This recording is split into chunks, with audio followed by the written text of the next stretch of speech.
On my daughter's second wedding, she suddenly started screaming and crying desperately during the ceremony. When I asked why, she answered trembling, "Did you see who just walked into the church?"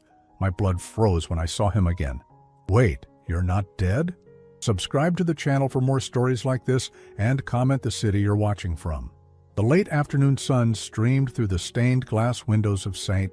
Mary's Cathedral, casting colorful patterns across the mahogany pews filled with wedding guests. I adjusted my navy blue tie for the third time, feeling the familiar weight of being a single father watching his daughter get married. Again, Gianna looked radiant in her ivory silk dress, her dark hair swept up in an elegant bun that reminded me so much of her mother. At 35, she deserved this happiness. After everything she'd been through with David, after the pain and the financial ruin he'd left behind, seeing her smile genuinely again made my chest tight with emotion. "She's beautiful, isn't she?" whispered Margaret, my sister-in-law, from beside me in the front pew. I nodded, unable to speak. My throat felt thick watching Gianna walk down the aisle toward Marcus, her new husband. A good man, stable. Nothing like that monster David who had nearly destroyed her 8 years ago. The organ music swelled as Gianna reached the altar. Father Rodriguez began the ceremony with his familiar, comforting voice echoing through the cathedral. Everything was perfect, peaceful. Exactly what my daughter deserved after all the darkness she'd endured. Dearly beloved, we are gathered here today to witness the union of Gianna Marie Thompson and Marcus Daniel Rivers. I felt my shoulders relax for the first time in weeks. The stress of planning this wedding, making sure everything was perfect, had kept me awake most nights. But now, seeing Gianna's face glowing with happiness, I knew it had all been worth it. The heavy wooden doors at the back of the cathedral creaked open. Nothing unusual about late arrivals at weddings, though the timing was unfortunate. A few heads turned, including mine, expecting to see perhaps Marcus's elderly aunt, who had been uncertain about making the trip from Portland. Instead, a tall figure in a dark suit stepped into the cathedral. The man paused in the doorway, his eyes scanning the crowd before settling on the altar where Gianna stood. Something cold twisted in my stomach. The silhouette looked familiar, in a way that made my hands clench involuntarily. No, it couldn't be. My mind was playing tricks on me. Gianna's voice cut through the ceremony like a knife. No. She started backing away from the altar, her bouquet of white roses falling to the marble floor with a soft thud. Her face had gone completely pale, her eyes wide with terror as she stared toward the back of the church. "Gianna?" Marcus reached for her, confusion written across his face. "What's wrong?" But my daughter wasn't looking at her new husband. She was staring past all the guests, past the confused murmurs rippling through the cathedral, straight at the man who had just entered. "Dad?" she whispered, her voice barely audible, but carrying in the sudden silence. "Dad, do you see him?" I followed her gaze and my blood turned to ice in my veins. The man stepped further into the cathedral, removing his sunglasses with deliberate slowness. The face that was revealed beneath made my world tilt sideways. Sharp cheekbones, deep-set brown eyes, the same crooked smile that had once charmed my daughter into marriage before destroying her life. David Hartwell, my daughter's first husband, the man who had stolen $80,000 from my late wife's inheritance and vanished without a trace. The man whose death certificate I had seen with my own eyes 8 years ago. "Oh my God," Gianna screamed, her voice echoing through the cathedral like a wounded animal. "You're supposed to be dead! You're dead!" The wedding guests erupted in confused murmurs. Some stood up to get a better look. Others pulled out their phones. Father Rodriguez stood frozen at the altar, his prayer book hanging limply in his hands. David's smile widened as he began walking down the aisle, his footsteps echoing against the stone floor. He moved with the same confident swagger I remembered, as if he belonged here, as if he had every right to destroy my daughter's wedding day the same way he had destroyed everything else in her life. "Hello, Gianna," he called out, his voice carrying easily through the cathedral. "I hope I'm not too late for the party." Marcus stepped protectively in front of Gianna, but she was shaking so violently I thought she might collapse. Her breathing came in short, panicked gasps that reminded me of the panic attacks she'd suffered after David's disappearance. I stood up from my pew, my legs unsteady. The man I had mourned, the man whose funeral I had attended, the man whose grave I had stood over with my sobbing daughter, was walking toward us with that same arrogant expression he'd worn the last time I'd seen him alive. "This isn't possible," I heard myself say, though my voice sounded like it was coming from underwater. "You're dead. We buried you." David's laugh was cold and familiar, sending chills down my spine. "Reports of my death have been greatly exaggerated, Timothy." The cathedral descended into chaos. Guests were talking loudly now, some standing, some moving toward the exits. Father Rodriguez was trying to restore order, but his voice was lost in the commotion. All I could focus on was my daughter's face, the terror there. The way she clutched at Marcus's arm like she was drowning, the way her whole body trembled as she stared at the ghost from her past. David stopped about 10 feet from the altar, his hands clasped behind his back in a gesture that seemed almost casual. But his eyes never left Gianna's face, drinking in her fear like wine. "Surprised to see me, sweetheart?" he asked, his voice dripping with mock affection. "I've been looking forward to this reunion for a very long time." And in that moment, watching my daughter fall apart in her wedding dress, I knew our nightmare was just beginning all over again. The chaos in the cathedral continued for what felt like hours, but was probably only minutes. Father Rodriguez finally managed to guide the stunned wedding party into the vestry, while the guests filed out in confused clusters, whispering and stealing glances back at David, who stood calmly in the aisle as if he owned the place. In the small vestry, Gianna sat in a wooden chair, still in her wedding dress, but clutching a glass of water with shaking hands. Marcus knelt beside her, holding her free hand and speaking in low, soothing tones. Her wedding makeup was streaked with tears, and she kept glancing toward the door, as if expecting David to walk through it at any moment. "How is this possible, Dad?" she whispered, her voice hoarse from screaming. "We went to his funeral. We saw his body in the casket. I felt the familiar burn of old anger rising in my chest. David Hartwell had been 28 when he married my 19-year-old daughter, fresh out of college and naive about men like him. He'd swept her off her feet with expensive dinners and weekend trips, all funded by money he'd somehow convinced her to lend him from her trust fund. The trust fund my late wife Sarah had set up for Gianna before her death from cancer, when Gianna was just 16. $80,000 that was supposed to secure our daughter's future. Money that David had transferred into his own accounts within 3 months of their marriage, claiming he was investing it for their future together. "I don't know how he's alive," I said, my voice tight with barely controlled rage. "But the man we buried 8 years ago was supposedly David Hartwell, identified by his dental records after the car went over the bridge." Marcus looked between us, clearly trying to piece together a story he'd only heard fragments of before. "Are you absolutely certain it's him?" Gianna let out a bitter laugh that had no humor in it. "I was married to him for 2 years, Marcus. I know my ex-husband's face." The door to the vestry opened, and my heart hammered against my ribs. But it was only Father Rodriguez, his usually calm demeanor clearly shaken. "The man is asking to speak with you," he said quietly. "He says he has something important to tell you about the money." "No." The word came out harder than I intended. "Absolutely not. I don't care what he wants to say." But Gianna was already standing up, smoothing down her wedding dress with trembling hands. "I need to hear this, Dad. I need to understand how he's alive." "Gianna, you don't owe him anything," Marcus said, standing and putting a protective arm around her shoulders. "We can call the police. File a report." "For what?" I asked grimly. "Being alive. Unfortunately, that's not a crime." 20 minutes later, we were seated in Father Rodriguez's office, while David sat across from us like he was attending a casual business meeting. Up close, he looked different. Older, of course, but there were new lines around his eyes, a scar along his left temple that hadn't been there before. And his once thick dark hair was now streaked with premature gray. "You look good, Gianna," he said, his voice softer than it had been in the cathedral.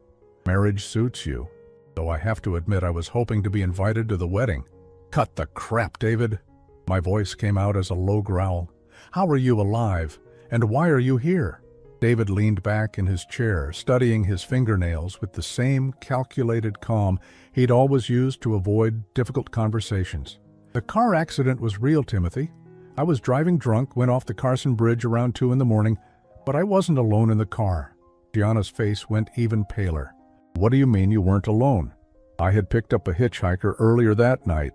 Young guy, probably early 20s, traveling cross-country with fake identification. When the car went into the river, he didn't make it out. David's voice remained unnaturally steady, as if he were discussing the weather. I managed to swim to shore, but I was hurt, badly. Fractured skull, broken ribs, internal bleeding. So you let them identify his body as yours, I said, the pieces falling into place. You let us bury a stranger while you disappeared with my wife's money. David shrugged, the gesture so familiar it made my stomach turn. I was facing embezzlement charges for my job at the accounting firm, Timothy. You knew that. The marriage to Gianna was falling apart, and I owed some very dangerous people a lot of money. The accident seemed like a gift from God. A gift from God? Gianna's voice was barely above a whisper, but I could hear the rage building beneath it. You let me think you were dead for 8 years. I grieved for you. I felt guilty about our last fight. I blame myself for your death, and you were alive the entire time. I never asked you to grieve, David replied, his tone still maddeningly calm. And you moved on pretty quickly, didn't you? New husband, new life. Seems like my death was convenient for you too. I had to grip the arms of my chair to keep from launching myself across the room at him.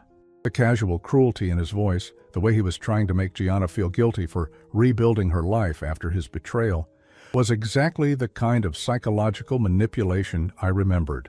Where's the money, David? I asked through gritted teeth.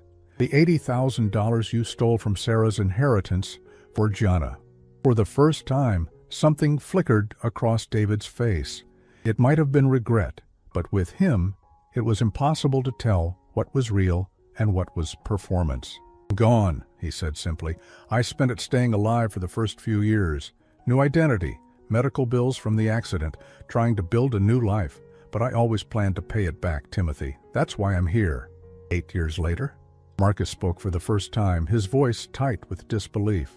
You show up at her wedding to pay back money you stole? David smiled, and there was something different about it. Something that looked almost like genuine remorse.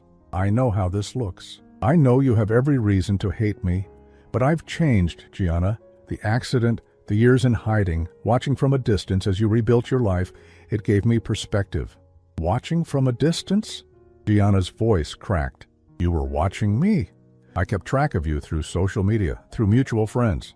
I saw you graduate from nursing school. I saw you start working at the children's hospital. I saw you meet Marcus. David's voice softened slightly. I saw you become the woman I always knew you could be, and I realized what a fool I'd been to walk away from that. The room fell silent, except for the sound of Gianna's shaky breathing. I watched her face carefully, seeing the war between hope and suspicion playing out in her expressions. This was exactly what I'd been afraid of, that David's silver tongue would start working on her again, just like it had when she was 19 and vulnerable. I don't expect forgiveness, David continued, leaning forward slightly. I don't deserve it, but I want to make things right. The money, the pain I caused, all of it. I have a proposal for you both. And despite every instinct screaming at me to get up and walk away, despite 8 years of hatred and the image of my daughter sobbing at David's fake funeral, I found myself asking, what kind of proposal? 3 days after the wedding disaster, David showed up at my front door carrying a manila envelope and wearing what I could only describe as a penitent expression. I'd been expecting him, though I'd hoped he would have the decency to stay away after the chaos he'd caused at the cathedral. Gianna had spent those 3 days alternating between crying and staring blankly at the wall of her apartment. Marcus had been patient, but I could see the strain in his eyes. Their honeymoon to Hawaii had been canceled, the non-refundable deposits adding insult to injury. My daughter's second chance at happiness had been shattered by a ghost from her past, and I was struggling to contain my rage. "Hello, Timothy," David said, when I opened the door. He looked different than he had at the church, humbler somehow, with his shoulders slightly stooped and his expensive suit replaced by simple khakis. and a polo shirt. I know you probably don't want to see me, but I have something important to show you. Then show me and leave, I said, not moving from the doorway. David held up the manila envelope, medical records, from the accident 8 years ago. I thought you and Gianna deserved to see them. Against my better judgment, I let him inside. My living room suddenly felt smaller with his presence in it, contaminated by memories of all the times he'd sat on that same couch, charming Sarah and me while secretly planning to rob us blind. He opened the envelope and spread several documents across my coffee table. Hospital records from St. Joseph's Medical Center in Sacramento, dated 8 years ago. X-rays showing a fractured skull and broken ribs. Doctor's notes describing severe head trauma and temporary amnesia. The papers looked official, complete with hospital letterheads and doctor signatures. I was in a coma for 6 weeks, David said quietly, sitting on the edge of my couch like he was afraid to make himself too comfortable. When I woke up, I couldn't remember my own name, let alone yours or Gianna's. The doctors said the head injury had caused selective memory loss. I studied the medical records, looking for any sign they were forged. But everything appeared legitimate. Dates, doctor names, even the hospital billing information. Even if this is true, it doesn't explain why you didn't come forward when your memory returned. David ran his hand through his graying hair. And for the first time since I'd known him, the gesture seemed genuine rather than calculated. Because by the time I remembered who I was, I realized how much damage I'd already caused. Gianna had grieved for me, buried me, and started moving on. I thought she was better off without me. She was better off without you, I said flatly. She still is. You're right, David said, surprising me. She is better off without me, but she's not better off without her mother's money, the money I stole from her. He reached into his jacket pocket and pulled out a folded piece of paper. When he unfolded it, I saw it was a cashier's check made out to Gianna Marie Rivers for $100,000. My breath caught in my throat. What is this? The inheritance money plus interest and compensation for the pain I caused. David's voice was steady, but I could see his hands trembling slightly as he held the check. I know it doesn't undo the damage, but it's a start. I stared at the check, my mind racing. $100,000, $20,000 more than what he'd stolen. Where had David gotten that kind of money, and why was he giving it back now? I don't understand, I said slowly. If you've had this money, why wait until now to return it? David stood up and walked to my living room window, looking out at the street where he used to live when he was married to Gianna. Because I was a coward, Timothy. I spent 8 years building a new life, a successful business, trying to become the man I should have been when I was married to your daughter. But every success felt hollow because I knew it was built on the foundation of what I'd stolen from her. He turned back to face me, and I was startled to see tears in his eyes. In all the years I'd known David Hartwell, I'd never seen him cry. Not when Sarah died, not when he and Gianna fought, not even when he was caught stealing from us. But now his face was etched with what looked like genuine remorse. I started a consulting business in Phoenix, he continued. Security systems for small businesses. It took off faster than I expected, and by year 5, I was making more money than I'd ever imagined. But every night, I went to bed thinking about Gianna, about the trust fund I'd stolen, about the future I'd taken away from her. So you decided to play dead for 8 years and then show up at her wedding?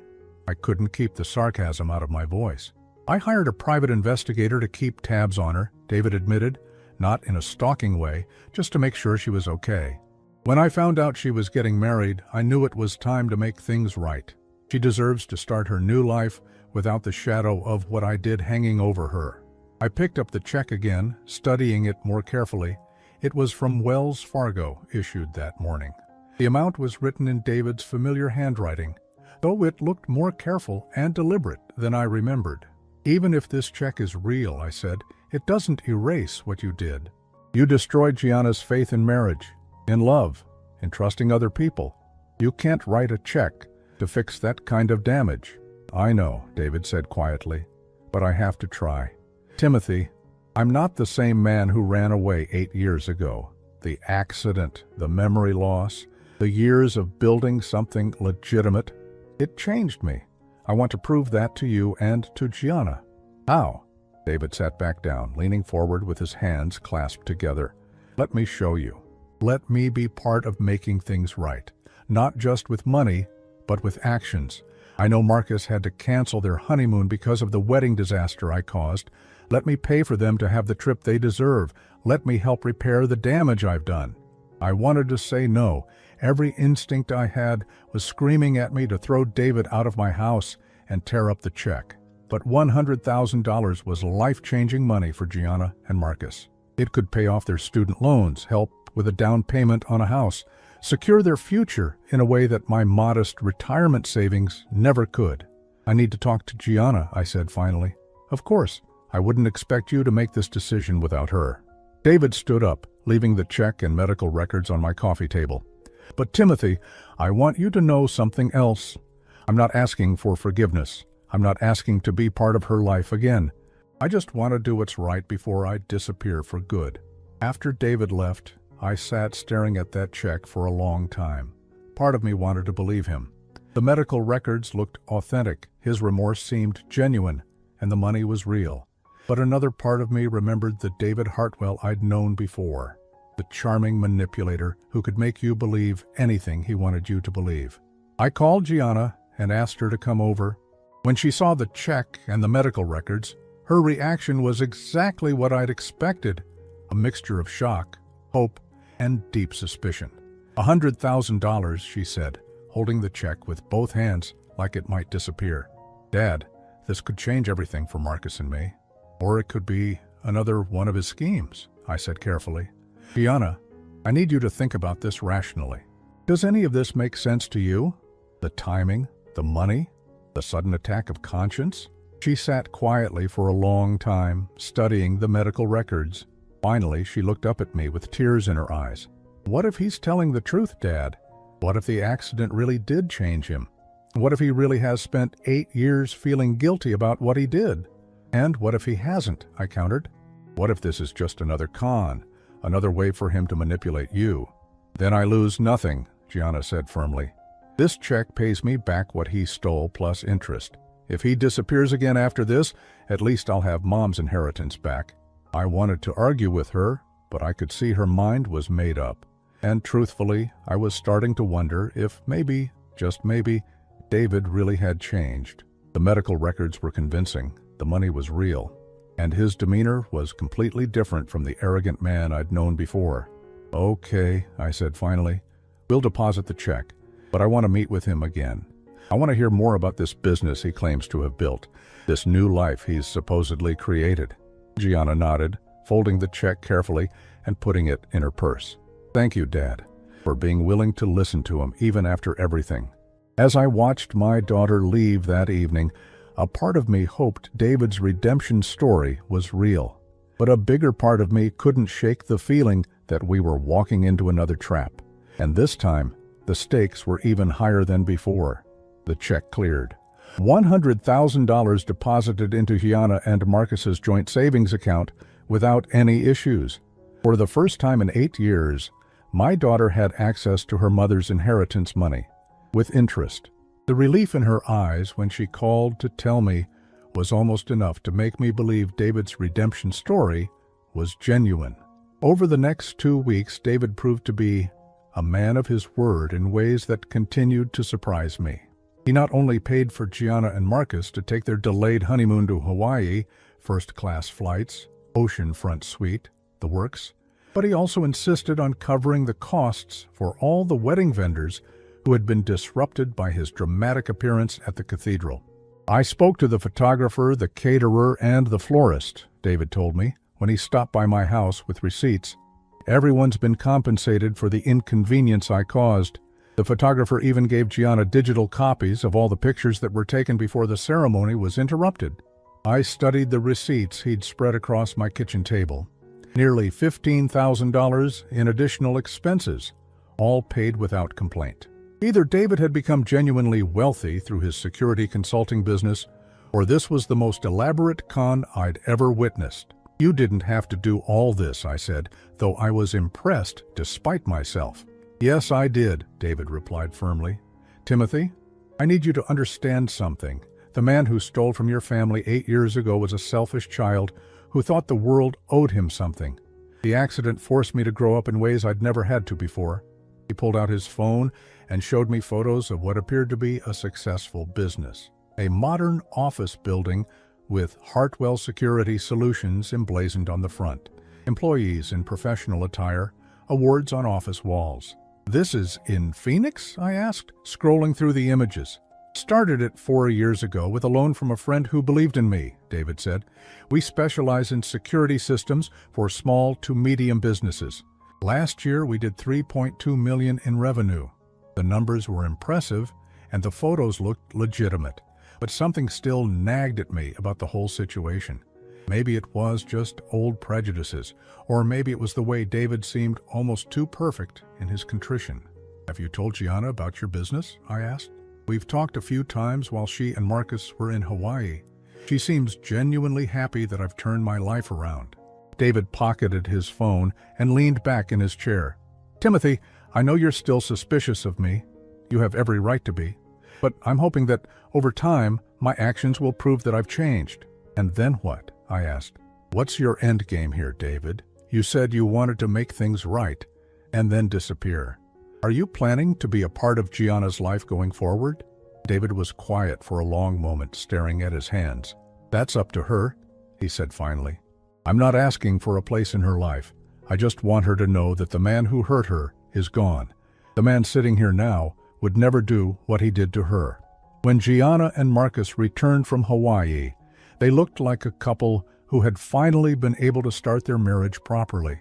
The tension that had been in Gianna's shoulders for weeks was gone, replaced by the relaxed happiness of someone who'd had time to process and heal. "Dad, the trip was incredible," she told me over dinner at their apartment. "But more than that, I feel like I finally have closure. David and I talked several times while we were there, and I think he really has changed." Marcus nodded, though I noticed he looked less convinced than his wife. "He's been nothing but respectful and generous since the wedding. I have to admit, it's not what I expected from the stories Gianna told me about him." "What kind of things did you talk about?" I asked Gianna. "Everything," she said, her eyes lighting up in a way that made me slightly nervous. The accident, his memory loss, the business he built, why he decided to come back now. He even apologized for things I'd forgotten about, small cruelties from when we were married that I'd pushed out of my mind. "And you believe him?" I asked carefully. Gianna was quiet for a moment, absently twirling her wedding ring around her finger. "I want to believe him, Dad. And honestly, what reason would he have to lie now? He gave me back more money than he stole. He paid for our honeymoon. He's made no demands on my time or attention. If this is a con, it's the most expensive and pointless one I've ever heard of." Marcus reached over and took his wife's hand. "The important thing is that we can finally move forward. Whatever David's motivations are, we have the financial security we need to build our life together." That weekend, David invited all three of us to dinner at Romano's, the most expensive restaurant in town. He looked prosperous in his tailored suit, confident but not arrogant, and he picked up the $300 tab without even glancing at it. "I have some news," he announced over dessert. "I'm thinking about opening a branch of my security business here in town. Phoenix has been good to me, but I miss California. I miss being close to the people I care about." Gianna's face lit up. "Really? You'd move back here?" "I'm considering it," David said carefully. "But only if you're comfortable with that, Gianna. The last thing I want is to complicate your life or your marriage." I watched this exchange with growing unease. Despite all of David's apparent generosity and contrition, something felt off about the whole situation. Maybe it was the way he kept glancing at Marcus when he thought no one was looking, as if he were studying him. Maybe it was how quickly Gianna seemed to be warming up to the idea of having her supposedly reformed ex-husband nearby. "What would this branch office focus on?" Marcus asked, and I was glad someone was asking practical questions. "Same as Phoenix, security systems for small businesses. But I'm also thinking about expanding into residential security. There's a real market for high-end home security systems in the nicer neighborhoods around here." David pulled out his tablet and showed us market research, competitor analysis, projected revenue figures. Everything looked professional and well-planned. Either David had become a legitimately successful businessman, or he'd invested serious time and money into creating an incredibly convincing fake identity. "I'd need some initial capital to get started," David continued. "Office space, equipment, hiring local technicians. I'm looking at about a $200,000 investment to do it right." And there it was, the ask I'd been waiting for. "That's a significant amount," Marcus said carefully. "Oh, I'm not asking you for money," David said quickly, holding up his hands. "I have investors in Phoenix who are interested in expanding. I was actually thinking about asking you for something else." "What's that?" Gianna asked. "Your blessing," David said simply. "I know how strange this must seem, wanting to move back to the same town as my ex-wife and her new husband. But Gianna, you were the most important person in my life once, and I'd like the chance to prove that I can be a positive presence instead of a destructive one." Gianna looked at Marcus, who squeezed her hand and nodded slightly. "I think that would be okay," she said softly. "As long as you understand that Marcus is my husband now, and that comes first." "Of course," David said, his smile genuine and warm. "I'm not trying to reclaim the past, Gianna. I just want to be part of building a better future." As we left the restaurant that night, I couldn't shake the feeling that we were being expertly manipulated. But the evidence of David's transformation was mounting. The money was real, his business appeared legitimate, and his behavior had been nothing but respectful and generous. Maybe I was just a cynical old man who couldn't believe that people were capable of real change. Maybe David Hartwell really had become a different person, and I was letting old grudges blind me to that possibility. But as I watched him hug Gianna goodbye in the parking lot, a brief, appropriate embrace that nonetheless made my stomach clench, I couldn't help wondering what David's real endgame was. Because in my experience, men like David Hartwell didn't change. They just got better at hiding who they really were. The first red flag should have been how quickly David found the perfect office space downtown. Within 2 weeks of our dinner at Romano's, he'd signed a lease on a beautiful ground-floor suite in the Meridian building, complete with floor-to-ceiling windows and enough space for what he claimed would be a team of 12 employees. "The timing was incredible," he told Gianna and Marcus during one of their weekly coffee meetings that had somehow become routine. The previous tenant had just broken their lease, so the landlord was motivated to make a deal. I wasn't invited to these coffee meetings, which bothered me more than I cared to admit. Gianna assured me they were just casual conversations about David's business plans and his adjustment to being back in town, but something about their frequency made me uneasy. "He's really changed, Dad," Gianna told me after one of these meetings. "You should see how excited he gets talking about the business. It's like he's found his true calling." "What exactly does he need from Marcus?" I asked, trying to keep my voice neutral. "Just advice, really. Marcus has experience with small business banking, and David wants to make sure he's setting up his accounts correctly for the new branch." Gianna paused, then added, "He's also mentioned maybe hiring Marcus as a consultant for the financial side of things." That made my blood run cold. "Gianna, please tell me Marcus isn't considering leaving his job at the bank." "Of course not," she said, but there was something in her voice that suggested the idea had at least been discussed. It would just be part-time consulting work, extra income for us. Over the next month, David's presence in their lives became increasingly prominent. He helped Marcus navigate some complex business loan applications for other clients at the bank. He took Gianna and Marcus to expensive dinners to celebrate various business milestones. He even showed up at Marcus's company softball game, cheering from the stands, like an old family friend. The transformation was remarkable to witness. David had somehow inserted himself into their social circle without seeming pushy or inappropriate. He was always respectful of their marriage, never overstepping boundaries, and incredibly generous with both his time and money. But I couldn't shake the feeling that I was watching a master manipulator at work. My suspicions crystallized into something more concrete when I decided to do some investigating of my own. I hired a private investigator, something I probably should have done weeks earlier, to verify David's claims about his business in Phoenix. What Jennifer Morrison found made my blood run cold. There is a Hartwell Security Solutions in Phoenix, she told me over the phone 3 days later. But it's not what your son-in-law described. It's a single-person operation run out of a strip mall office. The owner is David Hartwell, but the business license was only filed 18 months ago, not 4 years ago like he claimed. What about the revenue figures he showed me? I asked. I couldn't get exact numbers, but based on the size of the operation and the types of contracts they appear to handle, I'd estimate annual revenue at maybe $50,000. Certainly not the $3.2 million he claimed. Jennifer's report got worse from there. The office building David had shown me in the photos belonged to a completely different security company. The awards on the wall were stock images he'd downloaded from the internet. Even the employees in the photos appeared to be models from a corporate photography website. Mr. Thompson, Jennifer said carefully, I think your former son-in-law has been planning this con for a very long time. Everything he's shown you has been carefully constructed to support a false narrative. But the money, I said weakly, he gave Gianna $100,000. That was real. Yes, and that's the most troubling part. Someone planning a con this elaborate, who is willing to invest that much upfront money, is after a much bigger prize. I hung up the phone with shaking hands, my mind racing through the implications. If David was running a con, what was his endgame? What could he possibly be after that would justify investing $100,000 plus months of careful manipulation? The answer came to me 2 days later when Gianna called, excitement bubbling in her voice. Dad, you're not going to believe the opportunity David just presented to us, she said.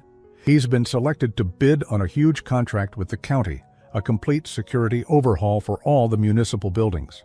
The contract is worth $2.8 million over 5 years. My heart sank. That's wonderful, sweetheart. What does that have to do with you and Marcus? Well, to bid on a contract that size, he needs to show significant liquid assets.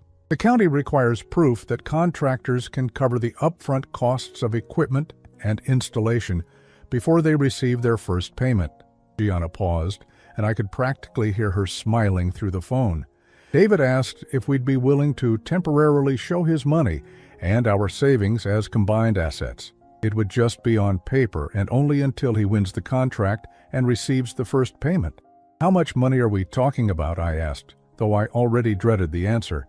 Our savings plus the inheritance money he returned comes to about $150,000. David would add another $200,000 from his Phoenix accounts, which would give him the $350,000 in liquid assets the county requires. I closed my eyes, feeling sick to my stomach. Gianna, please tell me you haven't agreed to this yet. Well, Marcus is a little nervous about it, but David explained that we'd never actually be at risk. The money would just sit in a joint escrow account that all 3 parties would have to sign to access. And David offered to pay us $20,000 just for the use of our financial statement for 60 days. $20,000 for 60 days, I repeated slowly.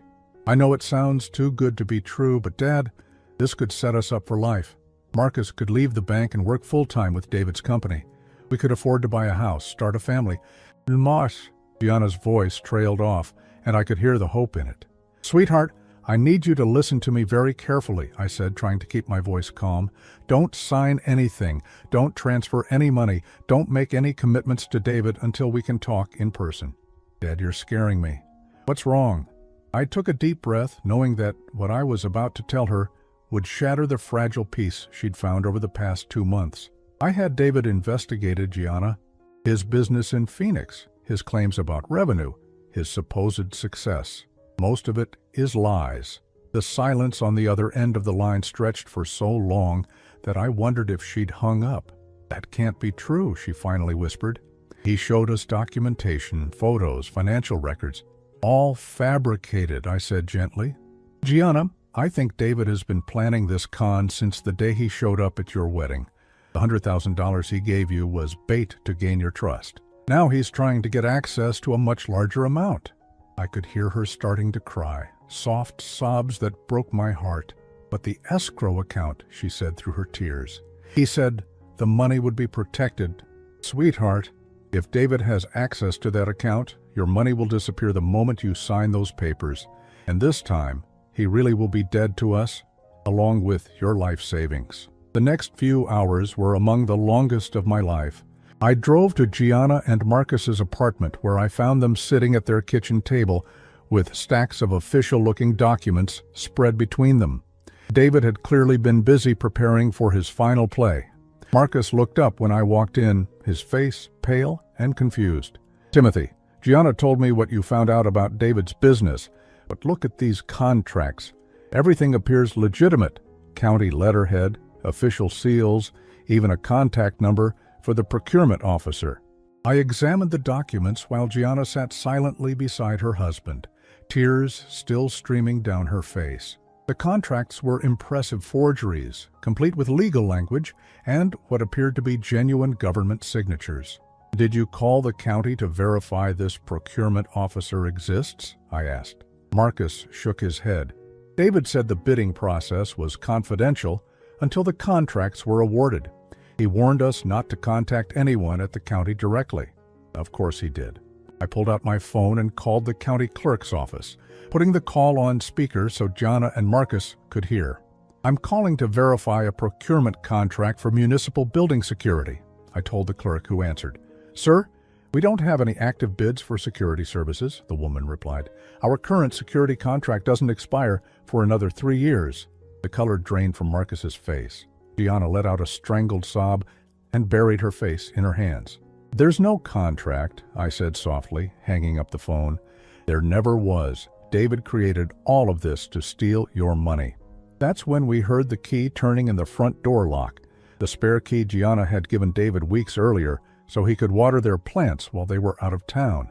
David walked into the apartment with his usual confident stride, carrying a bottle of champagne and wearing the kind of smile that had once charmed my daughter into marriage. The smile faltered when he saw the three of us sitting around the kitchen table with his forged contracts spread between us and my phone still in my hand from the call to the county clerk. "You're early," he said to me, his voice carefully neutral. "I wasn't expecting you tonight, Timothy." "I bet you weren't," I replied, standing up slowly.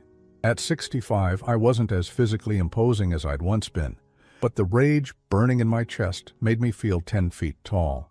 "We just had the most interesting conversation with the county clerk's office."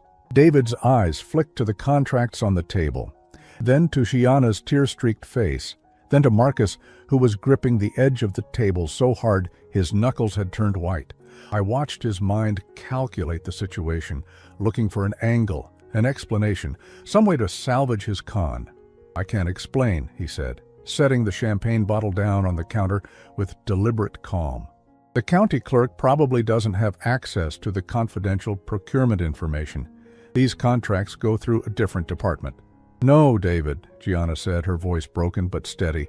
"Dad had you investigated.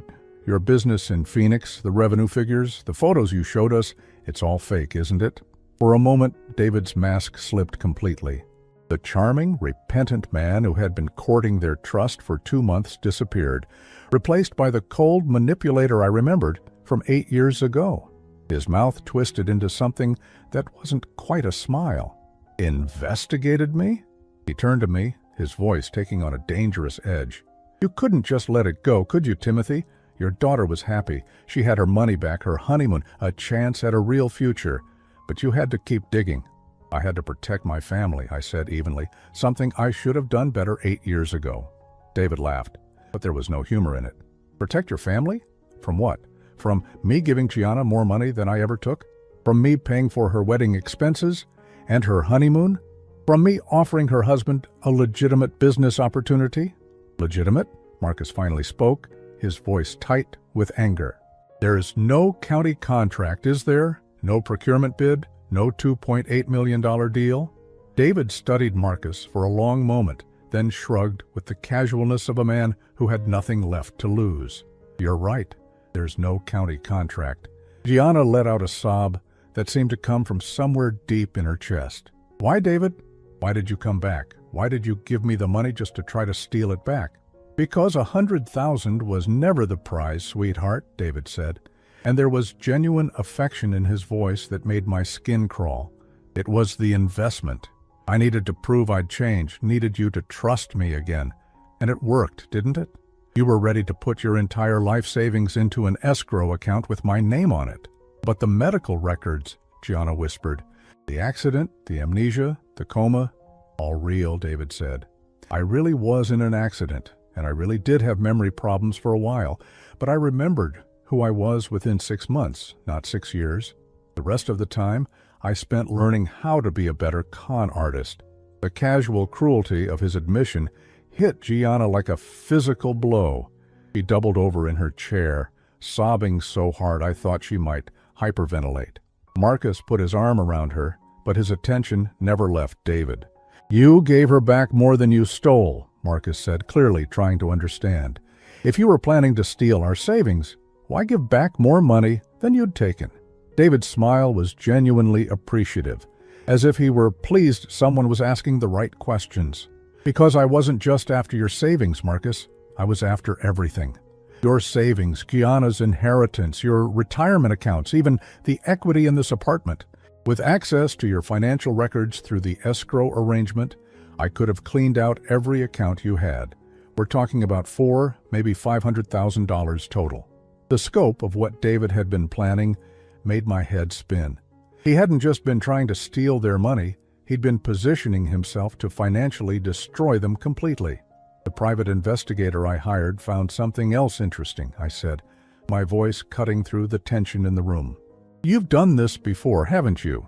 Phoenix wasn't your first stop after the accident. David's eyes narrowed slightly, but he didn't deny it. What did she find? Denver.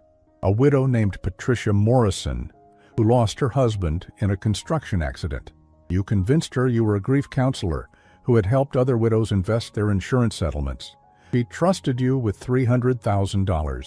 Patricia was a sweet woman, David said, without a trace of remorse. I hope she's doing well. She killed herself 6 months after you disappeared with her money, I said quietly. For the first time since he'd walked into the apartment, David looked genuinely surprised. The color drained from his face, and he took a small step backward. I never intended for anyone to get hurt, he said, his voice losing some of its confidence. But they did get hurt, Gianna said, lifting her head to look at her ex-husband. I got hurt. Patricia Morrison got hurt. How many others were there, David? David didn't answer, but something in his expression told me there had been others, maybe many others. What happens now? Marcus asked, looking between David and me. Do we call the police? With what evidence? David recovered some of his composure. I gave Gianna money, not took it. I offered you a business opportunity that you never accepted. I haven't actually committed any crimes here. He was right, and we all knew it. The forged contracts were good enough to fool most people, but David could claim they were drafts or proposals. The fake business records were on his own devices, not something he'd officially submitted anywhere. Legally, he was protected because his latest con had been interrupted before he could complete it. But I have committed crimes elsewhere, David continued, surprising us. And Patricia Morrison isn't the only victim who suffered permanent consequences from my actions. Of course. I stared at him, not understanding where he was going with this admission. The guilt has been eating at me for years, David said, his voice taking on a strange, distant quality. Every success I had, every dollar I made legitimately, felt hollow because I knew what I'd done to people who trusted me. Coming back here, seeing Gianna happy and settled, it made me realize I couldn't keep running. He walked to the kitchen counter and pulled out his phone, tapping the screen several times before setting it down facing us. The display showed a call in progress to 911.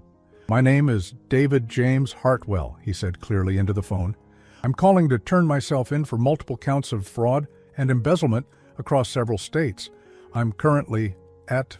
He gave Gianna's address, then hung up and looked at us with something that might have been relief in his eyes. They'll be here in a few minutes, he said. Gianna, I need you to know that everything I told you about changing, about wanting to make amends, that part was real. I just wasn't strong enough to do it the right way. The police arrived 12 minutes later. 2 uniformed officers who looked skeptical until David calmly confessed to running cons in 4 different states over the past 7 years, including specific details about amounts stolen and false identities used. He provided them with documentation he'd kept on his phone, almost as if he'd been preparing for this moment. As they handcuffed him, David looked at Gianna one last time. "The $100,000 I gave you is clean money," he said. "I earned it legitimately in Phoenix. Consider it my way of finally paying the debt I owed your mother's memory." After David was taken away, the three of us sat in stunned silence for a long time. The apartment felt different somehow, as if a weight I hadn't realized was pressing down on us had finally been lifted. "Is it over?" Gianna asked quietly. "It's over," I said, putting my arm around her shoulders. "This time, it's really over." 6 months later, David pled guilty to multiple fraud charges and was sentenced to 15 years in federal prison. The case made local news, and we learned that there had been 11 other victims across 4 states, with total losses exceeding $2 million. Gianna used part of the money David had returned to her to start a victim advocacy program at the district attorney's office, helping other people who had been targeted by financial predators. She said it helped her feel like something positive had come from her experience. Marcus never did leave his job at the bank, but he did take on additional responsibilities in their fraud prevention department. He became something of a local expert on investment scams and romance cons, speaking at community centers and senior centers about warning signs to watch for. As for me, I learned that sometimes the best way to protect your family isn't to shield them from the truth, but to help them see it clearly. David's final con had been interrupted, not because I'd been particularly clever, but because I'd finally trusted my instincts instead of hoping for the best. The spare key David had used to let himself into their apartment that night now hangs on a hook by my front door, a reminder that some people will always find ways to access your life if you let them. But it's also a reminder that families who trust each other, who communicate openly and honestly, are much harder targets for the predators of the world. Gianna kept the $100,000 David had given her, but she never spent it on herself. Instead, she put it in a trust fund for the children she and Marcus hope to have someday. Children who will never have to wonder if their grandfather was watching out for them, because they'll know he always was.